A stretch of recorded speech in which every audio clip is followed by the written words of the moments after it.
Shalom,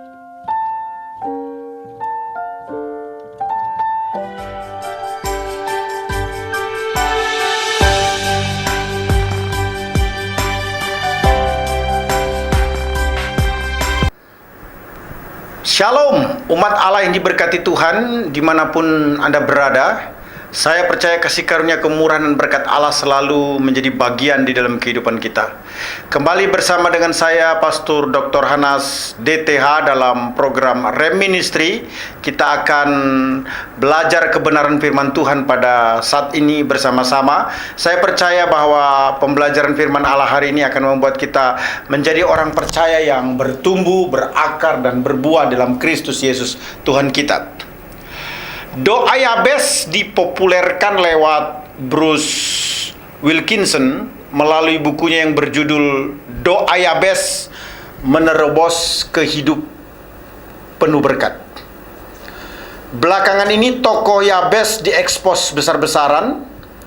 Di samping itu banyak orang menganggap doa Yabes terlalu dibesar-besarkan.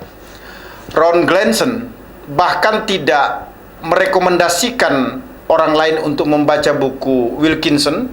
Namun kita sebaiknya mempelajari mengapa doa Yabes menjadi begitu istimewa. Hari ini tema pelajaran kita adalah keistimewaan doa Yabes. Doa Yabes ada di dalam 1 Tawarik 4 ayat 10. Firman Tuhan menyatakan demikian.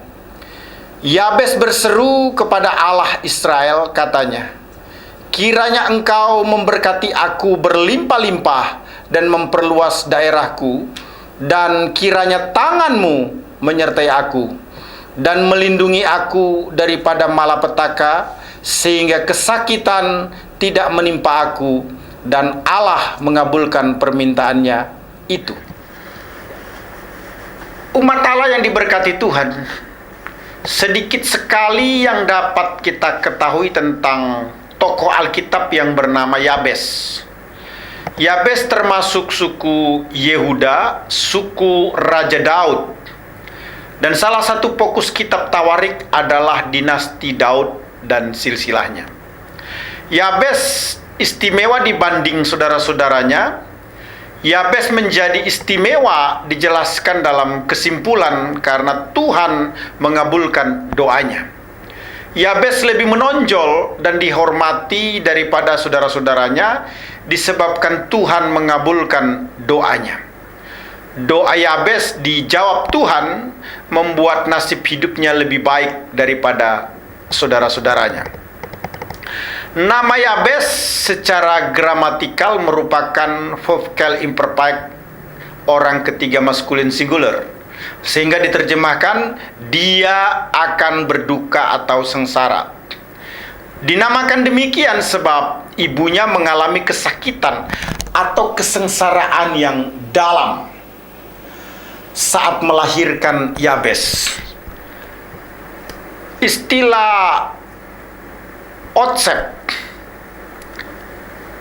itu akar kata yang sama dikenakan pada istri Adam ketika Allah mendisiplin sehingga melahirkan dengan bersusah-susah, sengsara atau menjadi kesakitan. Jadi nama Yabes pertama-tama itu untuk mengenang pengalaman sakit sang ibu ketika melahirkan Yabes. Mungkin proses persalinan yang dialami terlalu lama dan sang ibu mengalami kesakitan yang lama. Tetapi selain ibu, Yabes sendiri lahir menderita sakit atau setidaknya di bawah kondisi normal. Tidak dijelaskan bagaimana persisnya kondisi Yabes. Kita harus mengetahui akibat proses persalinan yang terlalu lama. Bayi yang di dalam perut bisa kekurangan oksigen. Akibatnya ketika lahir badan bayi menjadi biru, tangan dan kakinya terkulai lemah. Bayi tidak menangis menjerit-jerit sebagaimana normalnya. Napasnya satu-satu, denyut jantungnya lemah di bawah 100. Pokoknya Profil anak itu ketika lahir tidak menjadikan masa depan yang cerah, atau tidak memiliki masa depan, tidak menjanjikan sesuatu yang baik di kemudian hari. Pemberian sebuah nama yang ada asal-usulnya disebut etiologi, dan biasanya dihubungkan dengan peristiwa yang memunculkan nama itu. Dalam Alkitab, hubungan antara nama dan peristiwa itu terlihat dalam akar kata yang sama. Secara etimologi, Yabes seharusnya berasal dari akar kata Ain Shadebet, artinya sakit. Dua kali akar kata itu muncul, yakni pada ayat 9 dan ayat 10. Dan ayat 9 jelas dimaksudkan sebagai akar kata nama Yabes. Secara etimologi, terdapat kesalahan yang disengaja dengan mengasalkan Yabes dari akar kata Ain Bet Shade dan bukan Ain Shadebet. Antara Ain Bet Shade dan Ain Shadebet, perbedaannya adalah pada huruf kedua dan ketiga bertukar tempat. Pertukaran huruf seperti itu disebut metathesis. Sang ibu rupanya menghindar mengasalkan nama Yabes dari akar kata Ain Shadebet yang artinya kesakitan. Namun berkaitan dengan hidup sang penyandang nama, bahkan diyakini membentuk nasib orangnya. Lalu apa maksud pemberian nama Yabes dari Ain Bet Shade yang seharusnya Yaseb atau Ain Shadebet? Rupanya sang ibu mengharapkan dengan pertukaran huruf itu, utusan dewa yang mendatangkan sakit tidak akan mengenali korbannya lagi, sehingga loloslah anaknya dari sakit. Dalam bahasa kita, kira-kira daripada memberi nama Malang, namanya lebih baik Lamang, dan anak itu tidak jadi Malang. Pemberian nama Yabes setidaknya memperlihatkan keyakinan sang ibu bahwa sakit yang dialaminya dan efeknya pada sang anak merupakan peristiwa yang tidak lepas dari tangan Tuhan. Menyadari kondisinya yang tidak normal seperti itu, Yabes ketika sudah dewasa berdoa memohon supaya nasibnya tidak malang dan tidak sakit-sakitan. Sebuah harapan yang mungkin juga tersirat ketika ibunya memberikan nama Yabes kepadanya. Umat Allah yang diberkati Tuhan, Yabes berdoa untuk dirinya sendiri itu bukan ungkapan egoisme, tetapi ungkapan iman yang mengandalkan Tuhan. Diberkatilah orang yang mengandalkan Tuhan, yang menaruh harapannya pada Tuhan. Ia akan seperti pohon yang ditanam di tepi aliran air, yang merambatkan akar-akarnya ke tepi batang air, dan yang tidak mengalami datangnya panas terik, yang daunnya tetap hijau, yang tidak khawatir dalam tahun kering, dan yang tidak berhenti menghasilkan buahnya. Yeremia 17 ayat 7 sampai dengan 8. Kemudian Yabes merinci doanya, daerahnya diperluas, tangan Tuhan menyertainya, ia dijauhkan dari kemalangan dan sakit-sakitan. Umat Allah yang diberkati Tuhan, timbul pertanyaan, apa sih sebenarnya keistimewaan daripada doa Yabes ini? Mari kita lihat satu persatu. Yang pertama, berdoa agar Tuhan memberkati secara melimpah. 1 Tawarik 4 ayat 10 menyatakan, "Ya Allah, kiranya Engkau memberkati aku berlimpah-limpah." Diterjemahkan dari Alkitab bahasa Ibrani Perjanjian Lama, Imbarek Tebarakeni.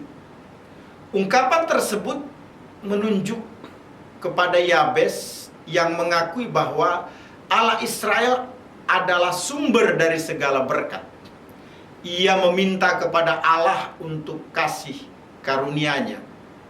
Tidak diragukan lagi bahwa setidaknya sebagian dari permohonan ini didasarkan pada janji Allah mengenai berkat bagi Abraham dan keturunannya, sebagaimana dijelaskan dalam Kejadian 22 ayat 17. Doa tersebut menunjukkan keyakinannya yang besar untuk memohon sesuatu kepada Allah.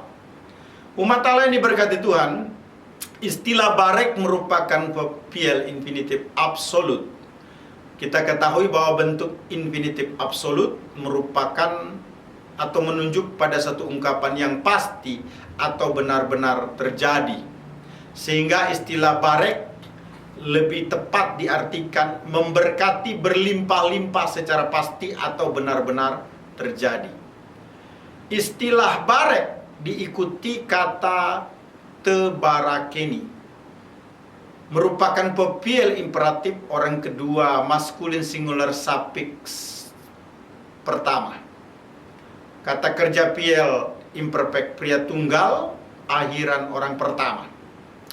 Sehingga istilah imbarek te barakeni lebih tepat diartikan kiranya engkau memberkati aku berlimpah-limpah secara pasti atau benar-benar terjadi dan memperluas.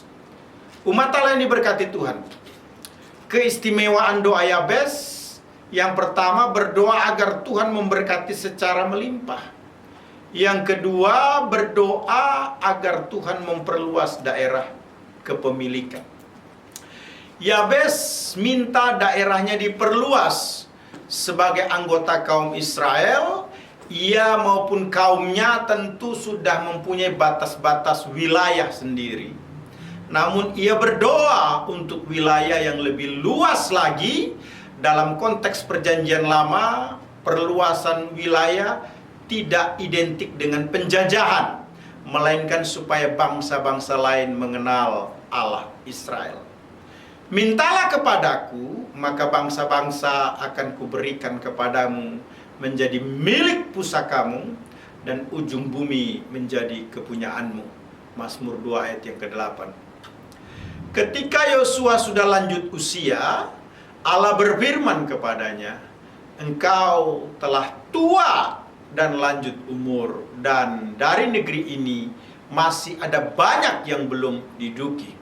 Yosua 13 ayat yang kedua. Lalu Tuhan menyebutkan beberapa daerah dari Filistin, Sidon sampai daerah orang Amori. Yabes meminta agar Allah memperluas daerahnya, seolah-olah sudah melakukan itu baginya. Jadi Yabes merasa di dalam doanya bahwa Tuhan seolah-olah sudah melakukan apa yang menjadi permintaannya, yaitu memperluas daerahnya. Yabes berdoa untuk kemenangan dan kemakmuran bagi semua usahanya.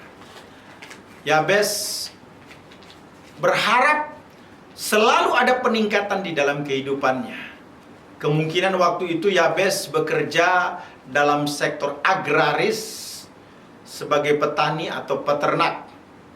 Dalam hal ini Yabes memohon daerah yang luas untuk usahanya, untuk bertani atau untuk menggembalakan ternak-ternaknya. Seperti janji Allah yang dinyatakan untuk Abraham dalam Kejadian 13 ayat 17. Bersiaplah, jalanilah negeri ini menurut panjang dan lebarnya, sebab kepadamulah akan kuberikan negeri ini. Keistimewaan doa Yabes yang ketiga adalah berdoa agar Tuhan selalu bersama-sama. Menarik sekali. Yabes berdoa, kiranya tanganmu menyertai aku. Yabes mengungkapkan keyakinannya bahwa tangan Allah adalah tangan yang paling tepat untuk menjadi pelindungnya. Kemanapun Yabes pergi, Yabes mau agar Tuhan menyertainya dan menjadikan Tuhan sebagai pegangan untuk seumur hidupnya. Yabes mengenal Allahnya dan ia percaya kepadanya. Yabes meminta pimpinan dan kekuatan Allah dalam kehidupannya sehari-hari. Yabes minta penyertaan kuasa Allah yang dalam hal ini dilambangkan dengan tangan Tuhan. Permintaan ini terkait dengan permintaan pertama, sebab perluasan wilayah tidak akan berhasil tanpa Allah yang berjalan di depan membuka jalan untuk itu. Dengan Allah kita akan melakukan perbuatan-perbuatan gagah perkasa, sebab ia sendiri akan menginjak-injak para lawan kita. Demikian Mazmur 60 ayat 18. Mazmur 60 ayat 14. Ya Allah, Engkau akan menyediakan damai sejahtera bagi kami, sebab segala sesuatu yang kami kerjakan, Engkaulah yang melakukannya bagi kami.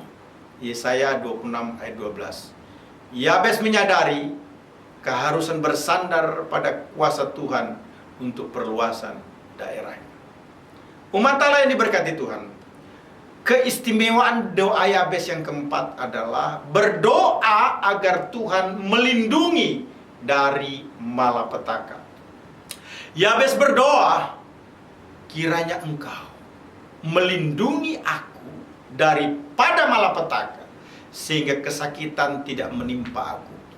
Yabes melihat Allah sebagai pembelanya dengan penuh keyakinan. Yabes minta supaya tidak sakit, sebagaimana dari namanya sebenarnya ia akrab dengan sakit. Tentu yang dimaksudkan bukan ia ingin menjadi manusia super yang tubuhnya kebal, tidak bisa sakit. Yang diminta Yabes adalah tidak menderita karena sakit. Sakit dan menderita karena sakit adalah dua hal yang berbeda. Yabes tidak jelas sakit apa yang mau dihindarinya. Sehubungan dengan permintaannya untuk wilayah yang lebih luas, hal itu baru dapat terjadi bila tidak mengalami kemalangan dan sakit. Umat Allah yang diberkati Tuhan, keunikan doa Yabes harus diperhatikan dengan seksama. Yabes memohon hidupnya diberkati dan itu menjadi kenyataan.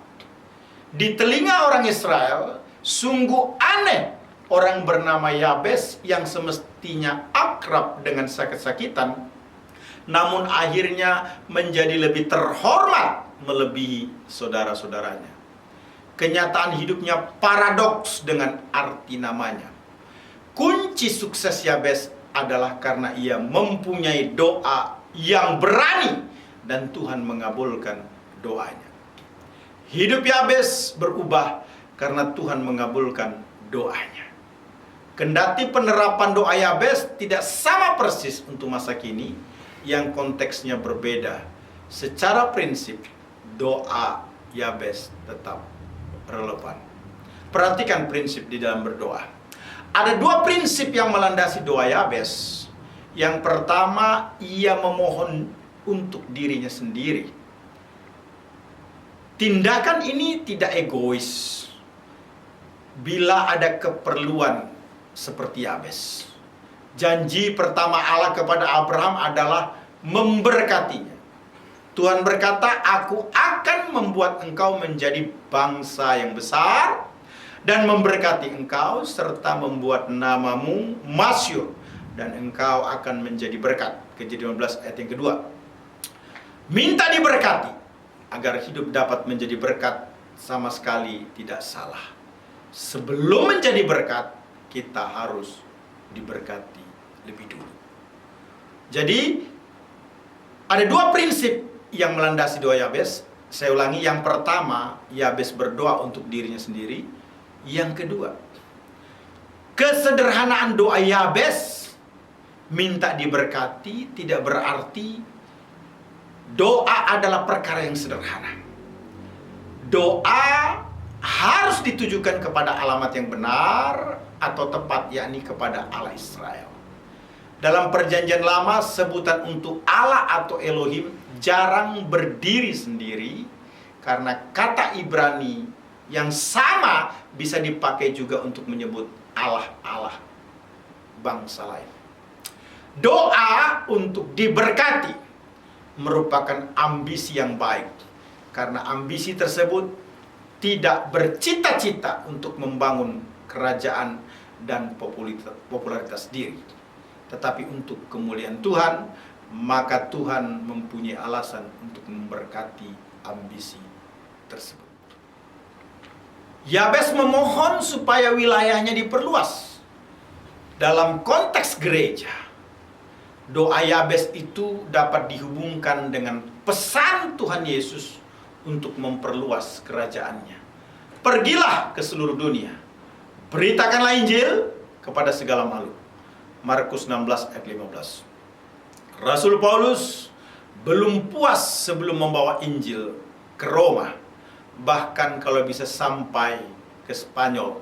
Roma 15 ayat 28, yaitu ujung dunianya orang pada zaman itu. Yesus Kristus memerintahkan untuk menjadikan semua bangsa muridnya. Matius 28 ayat 19-20. Memuridkan dapat dilakukan dengan cara pergi, baptis, dan ajar. Harus menjadi gaya hidup kita sebagai orang yang telah dilahirkan baru atau terima Yesus secara pribadi. Saya ingin menyampaikan dalam kesempatan ini ada dua kesimpulan penting yang terkait dengan doa Yabes. Yang pertama, Yabes adalah kepala suatu keluarga dari suku Yehuda, sebagaimana dijelaskan dalam 1 Tawarik 4 ayat 9-10. Yabes adalah seorang yang dimuliakan Allah, yang doanya dikabulkan Allah. Tidak banyak yang dapat kita ketahui untuk menggali latar belakang kehidupan Yabes. Yabes adalah keturunan suku Yehuda, seorang pria terhormat. Ibunya menamai dia Yabes karena ibunya melahirkan dia dengan penuh kesakitan. Itu saja Bapak Ibu. Namun Yabes menjadi terkenal yaitu dari doanya. Kesimpulan yang kedua, ada sebagian orang memandang doa Yabes sebagai doa yang egois, sebab doanya hanya meminta berkat bagi dirinya. Tentu saja umat Allah yang diberkati Tuhan, kita boleh meminta berkat sebab Allah adalah sumber berkat. Bilangan 6 ayat 22 sampai dengan ayat yang ke-27 mengatakan demikian. Tuhan berfirman kepada Musa, berbicaralah kepada Harun dan anak-anaknya, beginilah harus kamu memberkati orang Israel. Katakanlah kepada mereka, Tuhan memberkati engkau dan melindungi engkau. Tuhan menyinari engkau dengan wajahnya dan memberi engkau kasih karunia. Tuhan menghadapkan wajahnya kepadamu dan memberi engkau damai sejahtera. Demikianlah harus mereka meletakkan namaku atas orang Israel, maka aku akan memberkati mereka. Kepada siapakah kita memohon kalau bukan kepada Allah kita? Tuhan Yesus sendiri mengajar kita untuk meminta roti kepada Allah untuk kelangsungan kehidupan kita. Tuhan Yesus mengajarkan kepada kita untuk meminta, mencari, dan mengetuk. Matius 7 ayat yang ke-7 berkata, mintalah, maka akan diberikan kepadamu. Carilah, maka kamu akan mendapat. Ketoklah, maka pintu akan dibukakan bagimu. Ayat 8, karena setiap orang yang meminta menerima, dan setiap orang yang mencari mendapat, dan setiap orang yang mengetok baginya pintu dibukakan. Ayat 9, adakah seorang daripadamu yang memberi batu kepada anaknya jika ia meminta roti? Ayat 10, atau memberi ular jika ia meminta ikan? Ayat 11, jadi jika kamu yang jahat tahu memberi pemberian yang baik kepada anak-anakmu, apalagi Bapamu yang di sorga Ia akan memberikan yang baik kepada mereka yang memintanya. Menarik sekali. Allah berfirman, mintalah apa saja maka kamu akan menerimanya. Yohanes 15 ayat yang ke-7. Namun kita perlu ketahui bahwa tentu saja Allah melihat hati. Dia mengetahui jika sesuatu yang kita minta itu dengan tulus ataukah ada kecenderungan untuk ketamakan atau itikat yang mementingkan diri sendiri saja. Kita boleh meminta berkat, namun hendaknya berkat itu untuk memberkati orang yang lain juga. Alkitab sudah mengingatkan untuk apa sebenarnya kita diberkati. Dan hal itu jelas bukan menimbun atau menumpuk harta duniawi atau kesenangan bagi dirinya sendiri. 1 Petrus 3 ayat 9-10 bertuliskan, dan janganlah membalas kejahatan dengan kejahatan atau caci maki dengan caci maki, tetapi sebaliknya hendaklah kamu memberkati, karena untuk itulah kamu dipanggil, yaitu untuk memperoleh berkat. Sebab siapa yang mau mencintai hidup dan mau melihat hari-hari baik, ia harus menjaga lidahnya terhadap yang jahat dan bibirnya terhadap ucapan-ucapan yang menipu. Umat Allah yang diberkati Tuhan, menarik sekali pelajaran pada saat ini bahwa doa Yabes begitu istimewa. Apa sih yang menyebabkan kita berkata doa Yabes itu begitu istimewa? Keistimewaan doa Yabes dibuktikan, yang pertama, berdoa agar Tuhan memberkati secara melimpah. Yang kedua, berdoa agar Tuhan memperluas daerah kepemilikan. Yang ketiga, berdoa agar Tuhan selalu bersama-sama. Yang keempat, berdoa agar Tuhan melindungi dari malapetaka. Saya percaya bahwa pembelajaran Alkitab bagi kita saat ini akan selalu menolong kita untuk berdoa dan berkat Tuhan melimpah atas kita sebagai anak-anaknya. Shalom, Tuhan memberkati. Immanuel, amin.